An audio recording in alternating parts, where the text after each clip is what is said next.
बच्चों, यह सौरमंडल है। चलिए आज आपको हम सौरमंडल के बारे में बताते हैं। सौरमंडल सूर्य, 8 ग्रह, उपग्रह तथा कुछ खगोलीय पिंड जैसे क्षुद्र ग्रह एवं उल्का पिंड मिलकर सौरमंडल का निर्माण करते हैं।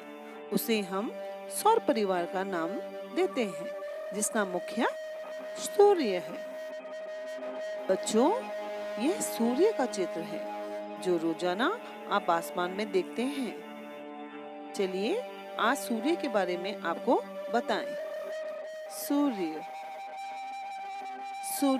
सौरमंडल के केंद्र में स्थित है। यह बहुत बड़ा एवं गर्म गैसों से बना है। इसका गुरुत्वाकर्षण बल इसे सौरमंडल को बांधे रखता है।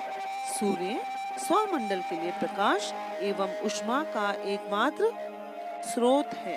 सबसे नजदीक का तारा होने के बावजूद ये पृथ्वी से 15 करोड़ किलोमीटर दूर है। जैसे कि सौरमंडल में आप जान ही गए हैं कि सूर्य, 8 ग्रह, उपग्रह, खगोलीय पिंड जैसे क्षुद्र ग्रह एवं उल्का पिंड मिलकर सौरमंडल का निर्माण करते हैं। चलो इनको एक एक करके हम जानें। ग्रह, जिसे अंग्रेजी में हम प्लैनेट कहते हैं, कुछ खगोलीय पिंडों में अपना प्रकाश एवं ऊष्मा नहीं होती। वे तारों के प्रकाश से प्रकाशित होते हैं। ऐसे पिंड ग्रह कहलाते हैं। ग्रह सूर्य के चारों ओर चक्कर काटता है। अपना संपूर्ण प्रकाश एवं ऊष्मा सूर्य से प्राप्त करते हैं। चंद्रमा से पृथ्वी को देखने पर वे चंद्रमा की तरह चमकती हुई दिखाई देती है। सौरमंडल में 8 ग्रह हैं। पहला बुध ग्रह, जिसे अंग्रेजी में हम मरकुरी कहते हैं, सूर्य के चारों ओर एक परिक्रमण 8 दिन, अपने अक्ष पर घूर्णन 59 दिन। दूसरा ग्रह है शुक्र है, जिसे अंग्रेजी में वीनस कहते हैं, सूर्य के चारों ओर एक परिक्रमण 255 दिन, अपने अक्ष पर घूर्णन 243 दिन। तीसरा ग्रह पृथ्वी अर्थ, सूर्य के चारों ओर परिक्रमण 365 दिन, अपने अक्ष पे घूर्णन 1 दिन, चंद्रमा की संख्या 1। चौथा मंगल मास, सूर्य के चारों ओर एक परिक्रमण 687 दिन, अपने अक्ष पे घूर्णन 1 दिन, चंद्रमा की संख्या 2। पांचवा बृहस्पति जुपिटर, सूर्य के चारों ओर एक परिक्रमण 11 साल 11 महीने, अपने कक्ष पे घूर्णन 9 घंटे 56 मिनट, चंद्रमा की संख्या 53। सूर्य के चारों ओर एक परिक्रमण 29 साल 5 महीने, अपने अक्ष पे घूर्णन 10 घंटे 40 मिनट, चंद्रमा की संख्या 53। यूरेनस सूर्य के चारों ओर एक परिक्रमण 84 साल, अपने अक्ष पे घूर्णन 17 घंटे 14 मिनट, चंद्रमा की संख्या 27। 8वां ग्रह नेपच्यून, सूर्य के चारों ओर एक परिक्रमण 164 साल, अपने अक्ष में घूर्णन 16 घंटे 7 मिनट, चंद्रमा की संख्या 13। शुरू के 4 ग्रह चट्टानों से बने हैं, अन्य गैस और तरल पदार्थों से बने। बच्चों, ये हमारी पृथ्वी है। चलिए अब हम इसके बारे में जानें। पृथ्वी सूर्य से दूरी के हिसाब से पृथ्वी तीसरा ग्रह है। आकार में यह है 5वां सबसे बड़ा ग्रह। यह ध्रुव के पास थोड़ी चपटी है। यही कारण है इसके आकार को भू-आप कहा जाता है। भू-आप का अर्थ है पृथ्वी के समान आकार। सौरमंडल में पृथ्वी की स्थिति के कारण पृथ्वी ना तो अधिक गर्म है और ना ही अधिक ठंडी है। यहाँ जीवन के लिए अनुकूल परिस्थितियाँ पाई जाती हैं।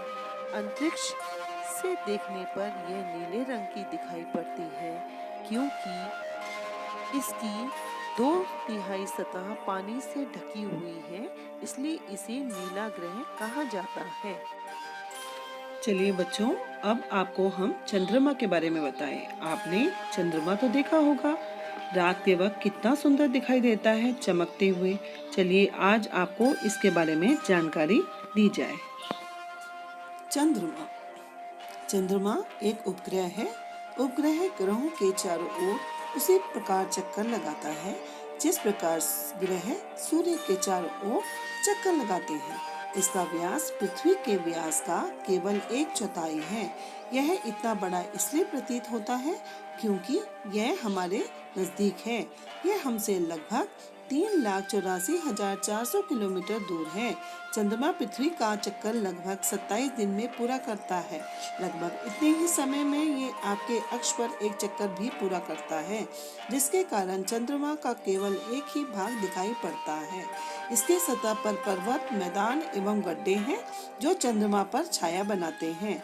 यहाँ पानी और वायु नहीं है, यही कारण है यहाँ परिस्थितियाँ जीवन के अनुकूल नहीं है। उपग्रह 2 प्रकार के होते हैं, प्राकृतिक और मानव निर्मित। वैज्ञानिकों द्वारा तैयार किए गए भारतीय उपग्रह हैं इनसेट IRS ब्रह्मांड के बारे में जानकारी तथा पृथ्वी पर संचार के माध्यम के लिए किया गया है। इसे रॉकेट द्वारा अंतरिक्ष में पृथ्वी के कक्ष में स्थापित किया गया है। बच्चों, आपको इस चित्र में पृथ्वी का चित्र दिखाई दे रहा है। उसके पास में चट्टान जैसी आकृति का कुछ दिखाई दे रहा है, उसे हम क्षुद्र ग्रह कहते हैं। चलिए अब आपको बताएं क्षुद्र ग्रह किसे कहते हैं। यह एक अन्य चित्र है क्षुद्र ग्रह के। इस चित्र में जो सफेद सफेद से आपको भाग दिखाई दे रहे हैं, ये क्षुद्र ग्रह हैं। चलिए जाने क्षुद्र ग्रह क्या होते हैं। क्षुद्र ग्रह तारों, ग्रहों एवं उपग्रहों के अतिरिक्त असंख्य छोटे पिंड भी सूर्य के चारों ओर चक्कर लगाते हैं। इन पिंडों को क्षुद्र ग्रह कहते हैं। यह मंगल एवं बृहस्पति की कक्षाओं के बीच पाए जाते हैं। वैज्ञानिकों के अनुसार क्षुद्र ग्रह के ही भाग होते हैं जो कि बहुत वर्ष पहले विस्फोट के बाद ग्रहों से टूटकर अलग हो गए हैं। बच्चों, ये अगला चित्र उल्का पिंड का है, जिसमें आपको फुलझड़ी जैसे कुछ आकृति पृथ्वी की ओर आती दिखाई दे रही है। चलिए जाने उल्का पिंड किसे कहते हैं। उल्का पिंड सूर्य के चारों ओर चक्कर लगाने वाले पत्थरों के छोटे छोटे टुकड़ों को उल्का पिंड कहते हैं। कभी कभी यह उल्का पिंड पृथ्वी के इतने नजदीक आ जाते हैं कि इनकी प्रवृत्ति पृथ्वी पर गिरने की होती है। इस प्रक्रिया के दौरान वायु के साथ घर्षण होने के कारण यह गर्म होकर जल जाते हैं। फलस्वरूप चमकदार प्रकाश उत्पन्न होता है।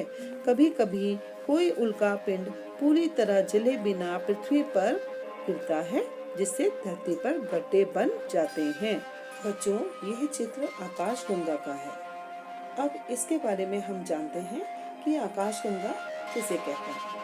आकाशगंगा तारों वाले खुले आकाश में एक ओर से दूसरी ओर तक फैली चौड़ी सफेद पट्टी की तरह एक चमकदार रास्ते को देखा है। यह लाखों तारों का समूह है। यह पट्टी आकाशगंगा मिल्की वे है। हमारा सौरमंडल इसी आकाशगंगा का एक भाग है। प्राचीन काल में इसकी तुलना प्रकाश की बहती नदी से की गई थी, इसलिए इसका नाम आकाशगंगा पड़ा। यह लाखों करोड़ों तारों, बादलों एवं गैसों की एक प्रणाली है। इस प्रकार लाखों आकाशगंगाएं मिलकर ब्रह्मांड का निर्माण करती हैं।